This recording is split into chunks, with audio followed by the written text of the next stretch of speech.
কোরআন সুন্নাহ বিরোধী কোনো প্রকার আইন না করতে সরকারের প্রতি আহ্বান জানিয়েছে হেফাজতে ইসলাম।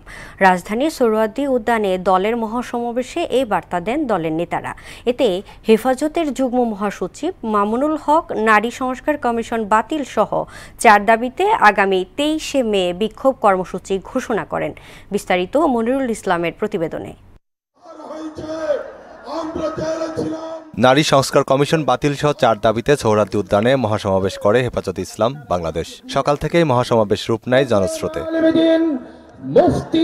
নারী কমিশনের মতো অযৌক্তিক সংস্কার না করে শাপলা চত্বরের গণহত্যার মাস্টার মাইন্ড শেখ হাসিনার বিচার দাবি করেন আমার দেশ পত্রিকার সম্পাদক মাহমুদুর রহমান।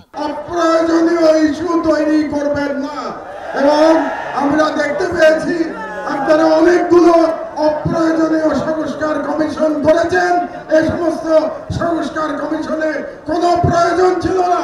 আর আওয়ামী লীগ নিষিদ্ধের মধ্য দিয়ে এই সংস্কার দেখতে চান জাতীয় নাগরিক পার্টির দক্ষিণাঞ্চলের মুখ্য সংগঠক হাসনাত আব্দুল্লাহ। আমাদের দেশের সবচেয়ে বড় সংস্কার আওয়ামী লীগকে নিষিদ্ধ করতে হবে। কোন কিন্তু অথবা নেই। আচ্ছা দেখছি এরকম কিছু নেই, আওয়ামী লীগকে নিষিদ্ধ করতেই হবে। হেফাজতের যুগ্ম মহাসচিব মামুনুল হক বলেন, নারী সংস্কারের নামে ইসলামকে কটাক্ষ করেছে কমিশন, তাই এটি বাতিল না করলে হেফাজত ইসলাম বসে থাকবে না। ধর্মীয় উত্তরাধিকার বিধান, পারিবারিক বিধানকে নারী পুরুষের মধ্যে বৈষম্যের প্রধান কারণ বলে আখ্যায়িত করে বিতর্কিত নারী বিষয়ক কমিশন এদেশের সংখ্যাগরিষ্ঠ মানুষের ধর্মীয় অনুভূতিতে আঘাত প্রদান করেছে। সমাবেশে হেফাজতে ইসলামের আমির মুহিবুল্লাহ বাবুনগরীর পক্ষে লিখিত বক্তব্য পাঠ করেন সংগঠনের যুগ্ম মহাসচিব আজিজুল হক ইসলামাবাদী। সরকারের উদ্দেশ্যে বলেন, এনজিওবাদী গোষ্ঠীর প্ররোচনায় এমন কোনো হঠকারী সিদ্ধান্ত নেওয়া ঠিক হবে না যা কোরআন সুন্নাহর বিরুদ্ধে যায়। সম্প্রতি নারী বিষয়ক সংস্কার কমিশন কোরআন বিরোধী প্রতিবেদন দাখিল করেছে।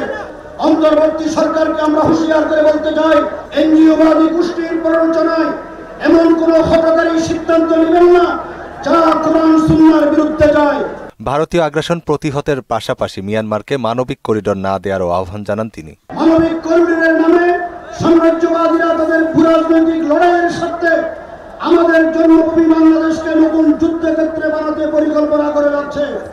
এমত অবস্থায় আমাদের জাতীয় ঐক্য আরো সুদৃঢ় করতে হবে। নারী সংস্কার কমিশন বাতিল সহ 4 দফা দাবিতে 23 মে বিক্ষোভ কর্মসূচির ঘোষণাও দেয় হেফাজতে ইসলাম। সংস্কার করতে চায়। আজকের এই জনস্রোত থেকে হেফাজতে ইসলামের মূল বার্তাই ছিল নারী সংস্কার কমিশন বাতিল।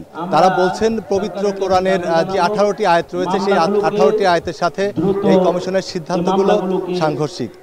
তাই একটি শুদ্ধ সুন্দর বাংলাদেশ বিনির্মাণে এই সংস্কার কমিশন বাতিলের বিকল্প দেখছেন না হেফাজতের নেতারা। মনিরুল ইসলাম, মোহনা সংবাদ, ঢাকা।